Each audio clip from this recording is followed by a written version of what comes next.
At first, it was Super Mario 64, Nintendo's first foray into the 3D platforming world, and widely recognized as the light that lit the fuse for the genre, laying down the groundwork for the level of quality one could expect from these types of games.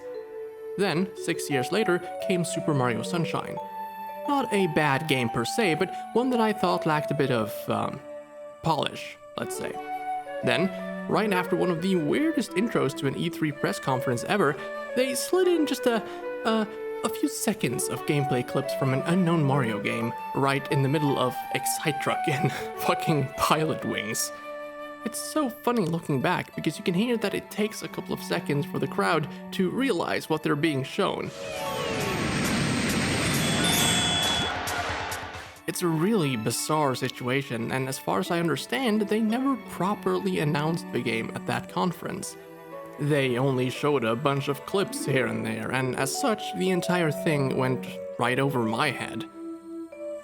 Well, that is, until they released the GDC 2007 trailer.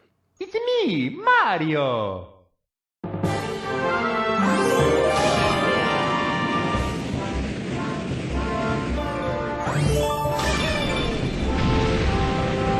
It's hard for me to explain exactly what I felt when I was visiting the IGN website one day and just randomly saw that they had a trailer up for a new Mario game. The trailer itself was nothing short of amazing. At the time, this was huge. The music, the visuals, the scope. I guess you had to be there, but this was unlike anything I'd ever seen, and nothing of what I'd imagined a video game could even look like. It's well known that Nintendo doesn't mess around when it comes to art style, but this looks like it was supposed to run on the Xbox 360, not the two GameCubes flimsily taped together that was the Wii. I ended up getting the game for Christmas that same year, and I played. Oh man, did I play. Super Mario Galaxy marks for me the time I got Mario. Sure, I had my fascinations with Super Mario 64, and at this point in my life, I had only played Sunshine at game kiosks. And while I did play 64 a lot, it didn't truly click until after I played Galaxy and discovered an appreciation for the series. Galaxy made me understand just how good these games have the potential to be. Not just in a fun way, but in an artistic and mechanical way also. And 64 and Sunshine were merely the stepping stones to get there. In a lot of ways, Galaxy feels like the amalgamation of what Nintendo learned over the past two games. It picks and chooses different aspects of each of the previous games and successfully integrates them into what many consider to be the best Mario game ever. Mario's movement, for example. It's not the sluggish kind from 64, but it's not the explosive kind from Sunshine either. It's somewhere in between. Somewhere comfortable. Don't get me wrong, there are a few parts that I think are a bit annoying, like how at certain points the gravity kinda messes with the controls and you just end up running in circles even though you keep the control stick in the exact same position while it's happening. Or how you lose a tiny bit of momentum when you land after doing a long jump, but at the very least, all of this has been accounted for by the designers. It's not like in Sunshine when you're trying to navigate a narrow platform and you keep falling off because Mario starts sprinting with just a slight nudge of the control stick. You might remember that I, in the Sunshine video, said something along the lines of that how Mario controls have always been the most important part of the games. So it was weird to me how that didn't seem to hold as much weight here. And this is what I was referring to. My personal grievances aside, in many ways the controls in Galaxy are flawless.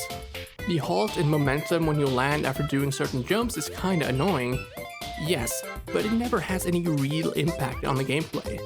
Okay, that gravity thing is still kinda bad, but it rarely happens in places where it matters. Actually, it rarely happens at all, and is probably a byproduct of trying to code this all into something that doesn't control like a mess. But anyways, like I said, flawless. Except for that. It feels like they went truly above and beyond to fine-tune the challenges in the game to Mario's movement in a way where you always feel confident that as long as you deal with the challenge the way the game expects you to, you can't fail. Whether that be jumping from platform to platform or navigating narrow passages, not only do you feel 100% in control, but the game is also designed to intuitively let the player know what to do, and to top that off, in a lot of cases it also leaves more experienced players with extra options to clear certain hurdles. I think it's safe to say that Galaxy set a precedent for how you should integrate movement-based challenges in a Mario game. Well, for the most part. It wouldn't be a Mario game without power-ups after all, and some of these are kinda controversial. Personally, I think they're all fine. There's nothing that screams overly bad or really good or anything, so yeah, they're fine. I mean, they all augment the gameplay to a certain degree at least. For example, picking up a rainbow star makes you invincible, but also makes you able to move faster than usual by continuously running and picking up speed without stopping or crashing into something. This last aspect of the power-up is only really used once or twice, most notably as a way to make traversal more fun, like in the Sand Spiral Galaxy, where there's a path circling a moon with a power star on it. You'll have no trouble whatsoever reaching the center by just jumping across the paths, but you can make it more fun for yourself by collecting the rainbow stars along the way and run really, really fast. Another application for this power-up is to either be able to take out a bunch of enemies for star bits, or, in the case of the hidden star in the Gusty Garden Galaxy, using the invincibility to take out a golden chain chomp to get a star from him. It's rare that you actually get something worthwhile out of using these things though. Most of the time they're relegated to breaking up the action, like giving the player a different way to dispatch of enemies and such, but most of these cases takes place inside hidden bonus rooms. These rooms are accessed through pipes that are often hidden just out of sight of the intended path, and they really don't amount to much other than giving out a few extra lives or some star bits, but I feel that their presence have been a bit downplayed by a lot of people. They're not super important, and most of them look almost exactly the same, but they can be really fun. There are some very cool distractions in these rooms, and more often than not, I actually like going through them. They could probably have worked a bit on making them more engaging though, like having more variety with the room type, or utilizing more of the power-ups, like the underused Fire Flower, for example. This thing was kinda made for rooms like this. Like the rest of about half the power-ups, this one's on a timer, but it's a fairly short timer all things considered. With the Fire Flower you'll throw out a fireball each time you spin. This is mostly used throughout the game to either light torches or melt snow, but also to defeat enemies in some cases. It's not as simple as it sounds, though.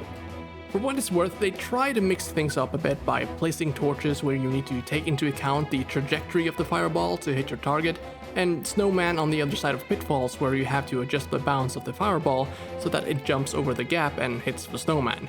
There aren't a lot of these instances, but that might as well be, because most of the time the timer on the Fire Flower is barely long enough for you to do everything in one go, making you have to head back and get another flower, and it just feels unnecessary, to be honest. They use this short timer a couple of times to create an urgency, but when the power-up expires the second you're in place and have thrown the last fireball, you start to wonder if this was the way you were supposed to do it after all. The Fire Flower is thankfully the only extreme case of this happening, as I feel the remaining two power-ups with a timer doesn't have this problem. The first of which I think is my favorite flight power-up in the Mario series. I mean, you can freaking stop mid-air while using it. How cool isn't that? The red star is pretty great, but it's only really used once and for a very minor mission at that. Basically, you go back to the planet you started the game on and collect 100 purple coins, which is something we'll get back to later, with the help of the red star. Clearing this mission will allow you to use the power-up in the Comet Observatory, and it's fine, I guess. It's really fun to fly around the place, and it can be nice to use as a shortcut to get to the different domes that's high up, but it's a shame that it wasn't used more. Which, as you might have guessed, is somewhat of a recurring theme here. And that kinda pains me about the Ice Flower. I don't know why I feel so strongly about this, I just do. This thing is awesome, and you use it like, what, 3 or 4 times? Half the reason I like it so much is probably because of the ice skating mechanics, which, granted, can be accessed as long as you're on ice. You don't need the flower for it at all, but look at this. The instant you collect it, you become ice. You're literally ice, and when you walk on water, you create these hexagonal sheets of ice that you can skate on, and it looks so freaking cool to just skate all over the place, and it feels even better than it looks. There's even a part where you use it to freeze and walk on lava. You're ice skating on frozen lava. And like I said, half of the enjoyment I get out of the ice flower is the skating itself, because it feels so good, and it alters your on-ground movement in a very significant way compared to anything else in the game. Suddenly, you can move much faster and jump much farther. You can even skate backwards if you want to, and Mario and Luigi will look behind them as they skate to watch out for obstacles. It's so fucking good! It tingles my brain like no other power-up does. So I guess it's only natural to follow it up with the power-up that tingles my brain the least. You might immediately be thinking that I'm about to talk about the spring mushroom or the boo mushroom, but I actually don't mind those all that much. The boo shroom is fine enough, it's also very underutilized. You use it for like one race and then once or twice to pass through some stuff. It's kind of floaty, but it makes sense considering what you're turning into, which is sort of what I feel about the spring shroom also. I don't have as major a problem with this thing as a lot of others do. I think that it works as long as you can get past the initial confusion surrounding the weird movements you have to do to actually use it effectively. I'm not gonna lie and say that I've mastered it and that it's only a matter of getting good, because that's just not true. I think it's tolerable, but mainly because it's used probably the least out of all the power-ups, or at least it's not used in a lot of places where the quirks of the power-up is as easily noticeable. Also, you just need to get good, you scrub.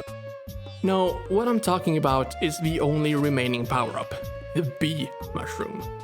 I know, it's heresy. A lot of people seem to like this thing for some godforsaken reason, but I just can't get behind that sentiment. Your speed takes a hit, your jumping ability is nerfed, everything that makes this game a Mario game movement-wise is gone. You could say the same about the boo shroom, but at least that thing isn't used for long periods of time in what feels like every other level.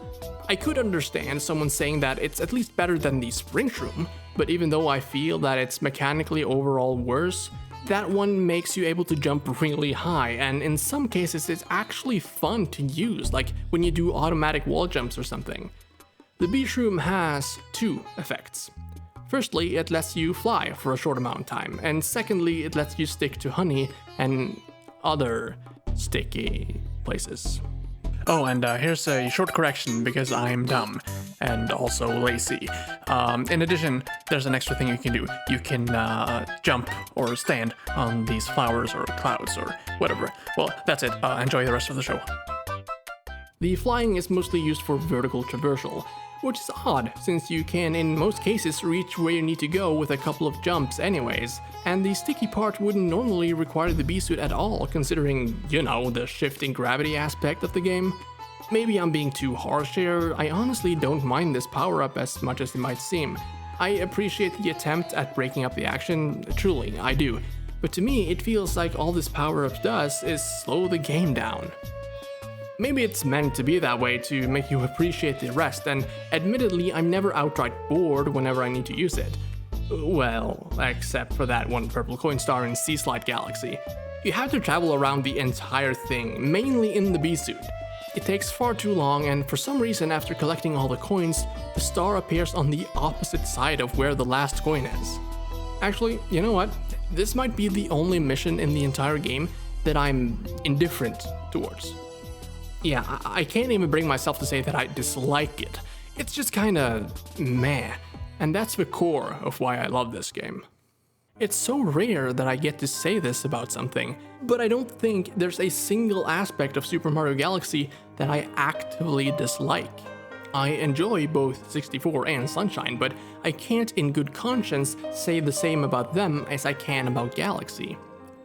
If you remember in the previous videos, I said that both 64 and Sunshine didn't need to have a lot of their stars, as if some of them felt tacked on or superfluous. Padding, if you will. 64 starts out strong and then tapers off in the late game, while Sunshine is pretty much a mixed bag all the way through. But with Galaxy, there's just banger after banger after banger after banger. On top of that, the mission structure makes sure there's always a new level available to you if you were to get tired of the current one. It's almost like a perfect fusion of 64 and Sunshine in a way, where you have the freedom to explore different levels, and the only requirement to do so is having collected enough stars to access them like in 64. And then there's the linearity within the stages and a hidden star here and there like in Sunshine, and if you further compare the games, you'll see that there are even more likenesses.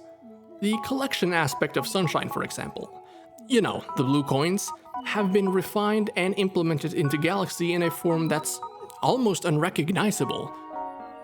Throughout the levels, you'll collect star bits, which will be added to a total when you collect a star and return to the hub.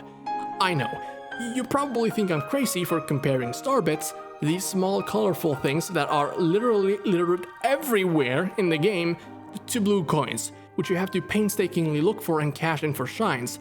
But listen, the core concept is exactly the same. Think about it! Yeah, they're scattered in the levels and you collect them as you go along, but what is your reward for finding secrets and doing well in hidden challenges like those rooms and such? Well, 1-ups a lot of the time, but also star bits! And what do you use them for in the hub? You use them to feed the hungry Lumas. It's literally a currency. And what happens when you've paid these Lumas? They turn into galaxies which reward you with power stars when you clear them. It's so obvious, and I can't believe I didn't see it until recently. Along with the 3 green star trial galaxies and the single star galaxies in the domes, these levels also function like the hidden levels from either game. They're not exactly hidden, but compared to the big levels in the domes, they're much shorter, and most of them are based on a single gimmick that's either not present or more fleshed out than elsewhere in the game. Some are like minigames, like the ray surfing or rolling ball galaxies. I don't actually mind these, they're fun distractions and I've never had any problems with the motion controls. All you need to keep in mind is where you need to take it slow and where you can go full speed ahead. It can be really fun to go fast here, and it feels like you're especially incentivized to do so in the rolling ball stages, since the music is progressive in accordance with the speed, so if you go fast, the music goes fast, and the other way around, which is a really nice touch.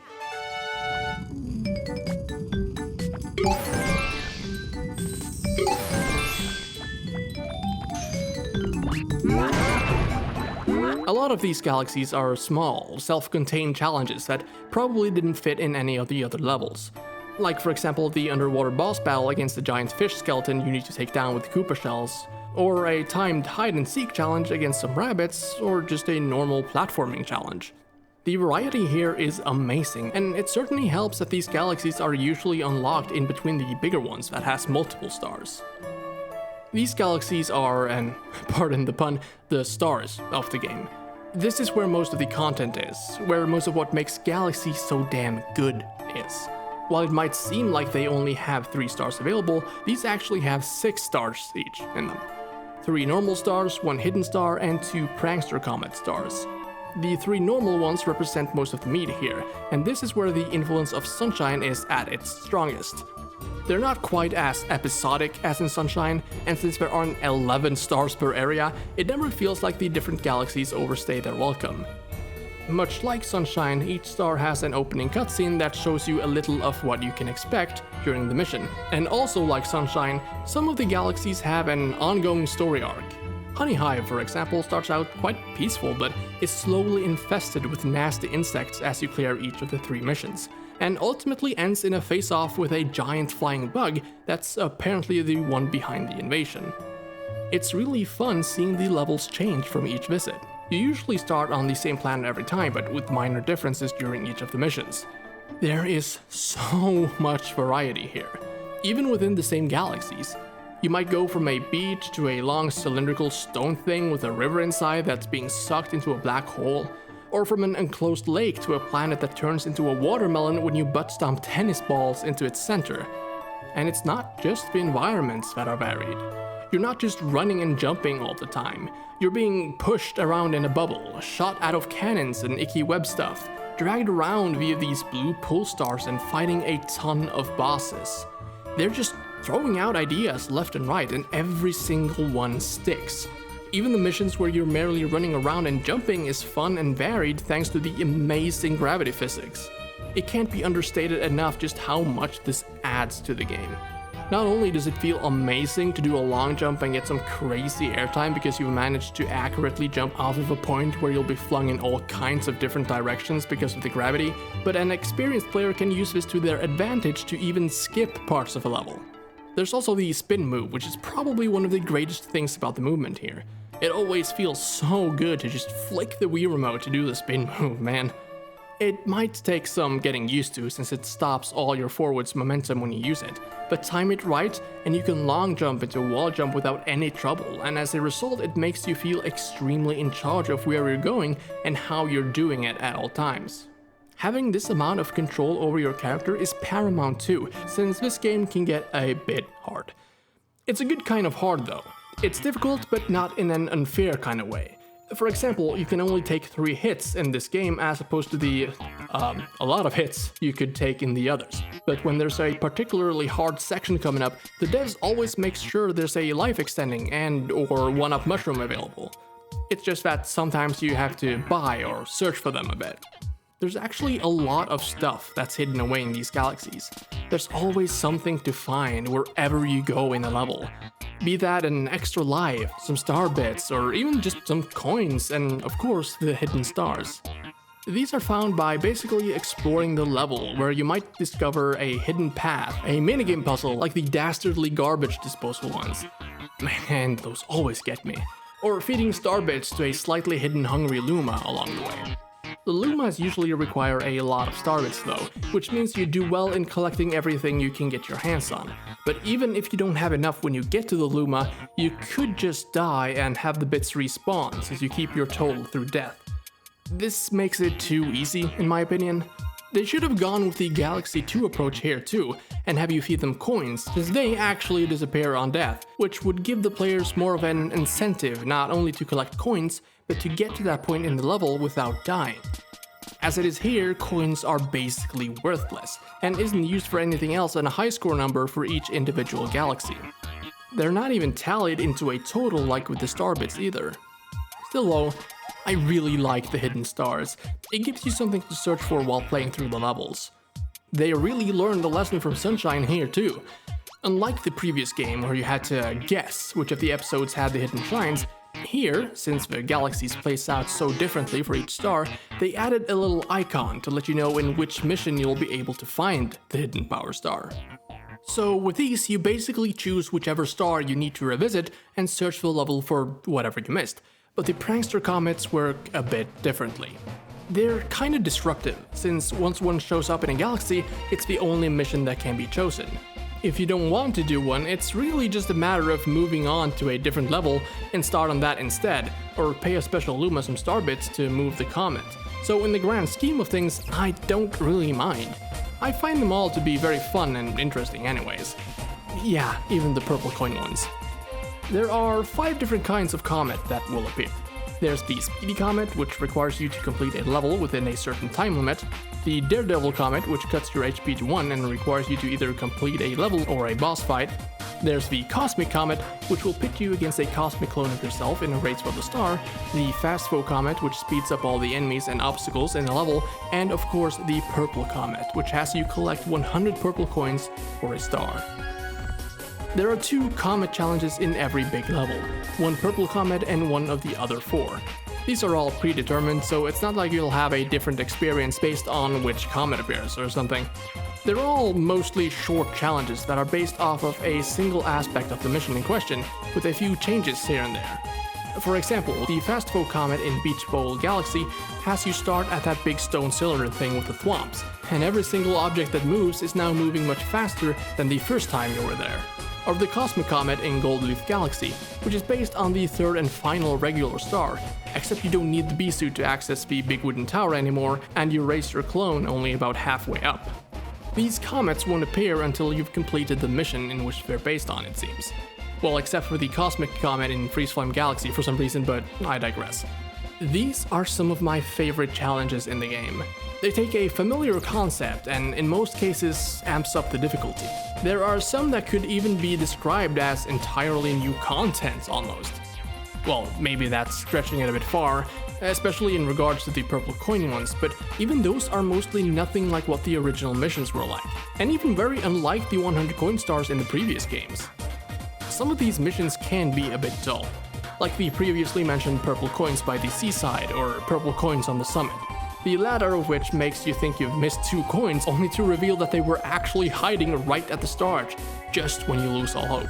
But the thing is that all of the purple coin missions guides you perfectly through the levels by the placement of the coins. There's never any confusion of where to go as long as you follow the path laid out before you. They always make sure that you can't get stuck anywhere, and all of the normal purple comets are designed like this. Of course, since there are normal ones, there must also be abnormal ones, and these are by far the most fun to complete. In some cases, in addition to having to collect 100 coins, you also need to either do it within a time limit, like in the missions Purple Coins in the Bone Pen and Luigi's Purple Coins, or literally collect all the coins or die. These missions introduce a new dimension to the 100 coin collecting gimmick that simply wasn't possible in the previous 2 games, and as a testament to how refreshing that feels, I really don't mind even the slow and exploring ones at all because they are so removed from the original level they're in. Well, most of them. The main problem with the 100 coin stars in 64 and especially Sunshine is that you were basically rethreading a level that you had already fully explored. It didn't feel as engaging when you were already kinda bored with your environment. So to offset that, in Galaxy, they just as well went ahead and made them a separate challenge with a clear goal and an easy way to achieve that goal. During these missions, certain characters in the level will give you hints on where to find coins, or in the case of the timed ones where you're following a set path, they'll tell you how many coins you're supposed to have when you reach certain points of the level. And that's a big part of what makes this game so special to me. It's not just about the challenges themselves, but everything that surrounds them too. You'll frequently meet the members of the Toad Brigade after you rescue them in Honey Hive, and they'll help you along the way either by placing their ships at strategic places or giving you hints on how to proceed. Almost all of the galaxies are full of fun characters, like the penguins or the bees who you can talk to if you want. The game also uses them to explain mechanics to you in a way that never halts the gameplay. You'll see a bee that's slamming into the ground, and if you're curious and walk over, a small speech bubble will appear that tells you about butt stomping, or ground pounding as it's called, all without pausing the gameplay for even a second. You even rescue Luigi at one point, after which he'll go out to search for power stars and send you a picture of where he is, so you can go save him from mean little bugs or whatever. When he and the Toad Brigade aren't out and about, they'll be stationed over at the garage in the Comet Observatory, this game's hub world. I have previously said that I love hub worlds, and this one's pretty alright, I guess. It can be fun to run and jump and just fool around for a bit, but except for the garage area, the observatory feels kinda lifeless, even in its fully powered state. It is really pretty though, and the music actually changes based on how many grand stars you rescued, reflecting how much of the observatory has been lit up. The music is another big part of this game for me. I don't think any video game music will ever make me as emotional as Final Duet from Omori or Elysium of the Blue Sky from Xenoblade Chronicles 2, but the Gusty Gardens theme is a close third. There's something about this song that awakens something in me. It's not a hopeful sadness like with the 2 others, but more of a release of emotions. The release of what I feel about the game as a whole and what it means to me. Pretty much all the music in this game is awesome actually, and they use it to great effect. I especially love it when you blast off into the first mission and the percussion in that first 5 seconds is perfectly timed with when you land on the planet. And the sense of urgency brought on by the music that plays whenever you're on a time limit. All of this fits perfectly within Super Mario Galaxy's superb attention to detail. Nothing in this game feels overlooked or superfluous or misplaced. It's almost absurd how well thought out every single piece of text, every object, or even the voice lines are. Like, to fully complete the game, you need to first collect 120 stars with Mario and then with Luigi. There are a few minor differences between the two to make the second playthrough harder or different or whatever. Luigi has horrible traction and slides everywhere before he fully stops. He also loses air when he spins underwater. He has higher jumps and a higher running speed, and also the Cosmic Clone races are much less forgiving when playing as Luigi. The point I was gonna make was that every single text that refers to Mario as the player character is now referring to Luigi, like in the mission titles. They refer to the Luigi you rescue as your twin, and even go as far as changing the voice lines that normally say Mario to say Luigi. Luigi! It's an amazing attention to detail for an extra little mode that a lot of players probably won't even touch. And this extends to the overall story of the game too. Yeah, I know, people say that Mario games doesn't have a story, but I beg to differ. These people just aren't looking closely enough. There's a ton of exposition here, but it's not always related to the main goal. In fact, I'd say that the main story of the game takes a backseat to nearly everything else. Most of the information is relayed to you via visual cues. While it's not as pronounced and doesn't have the same impact as in Sunshine, a lot of the big galaxies have an ongoing narrative like I mentioned with the Honey Hive galaxy. There's also Gusty Gardens, where you befriend some rabbits and end up saving one of them from a huge mole named Major Burrows. There's also a cool sequence here where you stomp on some stakes on a couple of apple planets to make a giant caterpillar connect them so that you can move between them. The world is so incredibly interactive that seemingly everything you do has an effect on something. Spinning near toads or lumas, running into bushes and plants, shooting starbits at patches of dirt which makes them sprout flowers. Stuff like this makes the world feel truly alive, and despite how nonsensically everything can be, it still perfectly fits within the logic of the game. Like, Bowser's plan here is to literally create a new galaxy in the center of the universe, which he can rule from. If that's not nonsensical, I don't know what is. To achieve that, he exploits the power of the grand stars. These stars are what powers the Comet Observatory. That glowing thing in the middle there? Yeah, that's a literal star. Not a power star or anything, but an actual, oh hey, that looks like our sun star. And it represents the power of the total grand stars you've acquired, both growing in size and changing color to reflect its increase in power for every grand star you rescue. These grand stars, and the normal power stars too for that matter, aren't just collectibles. They're massive, living powerhouses, and Bowser is abusing them for his own gain. Ranging from forcefully extracting that power with some sort of machine, powering a huge three-legged robot, or literally creating giant planets. Bowser has never been as powerful as he is here, and he is terrifying.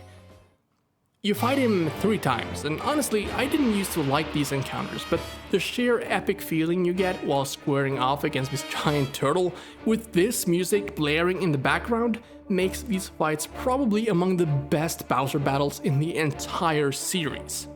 And if the first part of the music didn't convince you, then take a listen to what happens when you deal the first hit and need to slap him again while he's spinning uncontrollably around the planet. I mean, seriously, if the music during his boss battles didn't leave you with the sense of him being a menacing figure, then take a look at the final cutscene.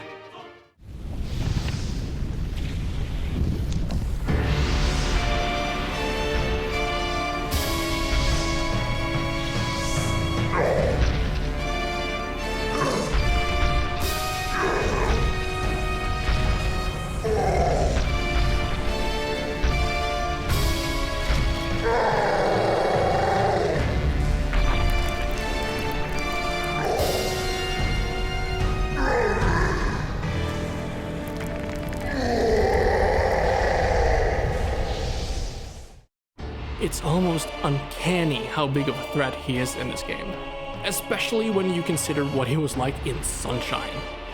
Comparing the cinematic quality of these two games makes it apparent how comfortable Nintendo had become with working in a 3D space since Sunshine. The camera work wasn't too shabby there, but when compared to Galaxy, it's nothing. I mean, seriously, take a look at some of these flying scenes. The camera work here is probably the most cinematic Mario has ever been. This also extends to certain parts in some of the stages, and especially in the regular boss battles. I mean, look at the introduction of Megaleg, or even Kamala, for example. Speaking of the bosses, this game has a whopping 14 of them, and that's not even counting Bowser. The best part is that each and every one of them are fun to fight. They can be kinda challenging too, but if you know how to defeat them, it can be done in a couple of seconds. Normally I'd say that is a negative thing, but there's something about how these encounters are designed. It doesn't feel off to quickly dispatch these guys. Rather, it feels immensely satisfying to see just how quickly you can take them down. The designers obviously planned for this, or else it wouldn't be possible and still feel this good. But you get this feeling of having outsmarted the game when you lead the bullet bill on Megaleg over the fences, or skillfully dodge Baron Burr's shockwaves that are meant to push you back into the freezing waters again. And with every great boss, there's an equally great set piece present. In Megaleg's case, he is the set piece. That's not to say the regular levels are lacking in grandiose sights though. Far from it. Super Mario Galaxy is littered with great sights. Take a look at the opening area, the Star Festival, for example. What an introduction! And the array of airships in Bowser Jr.'s Airship Armada, or any of the Bowser levels for that matter. It's just awesome. There's one more small thing I'd like to highlight, and that is Rosalina. She's this enigmatic figure throughout the whole game. Is she a goddess? Is she some kind of celestial being? We don't really know much about her except that she's the one who watches over the Lumas and the Comet Observatory. She does have a backstory though, which is slowly unlocked over the course of the game. These storybook chapters act like a little bonus for the people who cares enough to fully collect all 120 stars, but they are quite easily missed. If you go to the library and there's a new chapter unlocked, it will start playing by itself, and this is some really heartbreaking stuff. If you've ever had even a slight interest in Rosalina, I really recommend you go experience it for yourself, because not only does it explain a lot of why she has taken on this role, but it also explains why she came to this exact place and its significance to her specifically. Ever since this game, I've loved Rosalina, and I truly believe she's one of the better written characters in the Mario universe. I think this, that is Rosalina's backstory, and also the ferocity of Bowser, is what rounds out the entire game for me. These small story beats gives you an emotional connection to the game, and that was the one thing missing to make this more than a done and forgotten type of deal.